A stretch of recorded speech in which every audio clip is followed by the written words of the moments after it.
आरक्षण घेतल्याशिवाय मुंबई सोडायचे नाही, खूनगा प्रत्येकानं बांधा. फडणवीसांनी ठरवलंय, त्यांनी पण मांडलाय, मराठ्याला आरक्षण येऊ द्यायचं नाही. आपण पण मांडलाय, मराठ्याला आरक्षण मिळून देणार. जीव गेला तरी हरकत नाही, पण मागे हरकत नाही. या म्हणून जरा येणं, माझा जीव तुमच्या पायावर ठेवलाय. मी जर इतकं तळमळीला तळतळीनं लढतोय, आरे असताना सुद्धा रात्रंदिवस बैठका घेतोय. तुम्ही तर चालते बोलेत, तुम्ही धड धाकाट आहेत. तुम्ही माझ्याही पुढे पाहायला पाहिजे. तुमच्यात माझे काही मतभेद असतील, ती वेळ येईल. तुमच्याकडून चूक झाली असेल, माझ्याकडून झाली असेल, ते काढायचे दिवस लक्षात ठेवा. तुम्ही जर नाराज होऊन घरात बसताल तर जात हारलेले दिसाल. त्यांचा हसू करू नका, त्यांना हसू होईल. ते म्हणते मराठी एक आले नाही, घरात झोपले.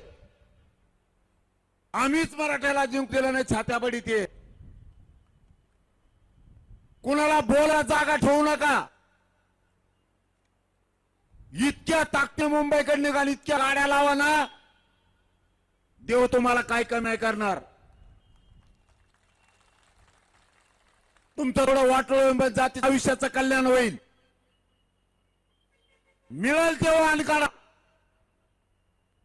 ट्रॅक्टर, जीप, टेम्पो, रिक्षा, ट्रक का असेल ते, आणि ज्याच्याकडे कत नाही त्याने मोटरसायकल का.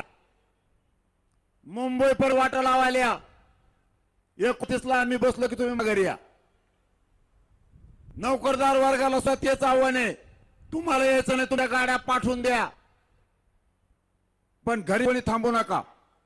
मोटरसायकलवाल्याला विनंती आहे, गाड्या खूप मोटरसायकल येणार आहेत, तुम्ही गाड्या दमाने चालवा. एकाही पोराला नुकसान होता कामा नाही. नसता एकाही पोरांना मोटरसायकल घेऊन मुंबईला यायचं नाही. लेकराला दुखापत होता कामा नाही.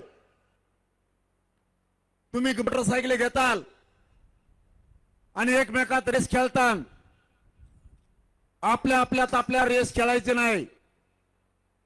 जात हारायचं पाऊल उचलायचं नाही. महाराष्ट्रातल्या सगळ्या मराठीला पोराला सांगतो, आता isakal.com आहे देशातील नंबर 1 ची मराठी न्यूज वेबसाईट.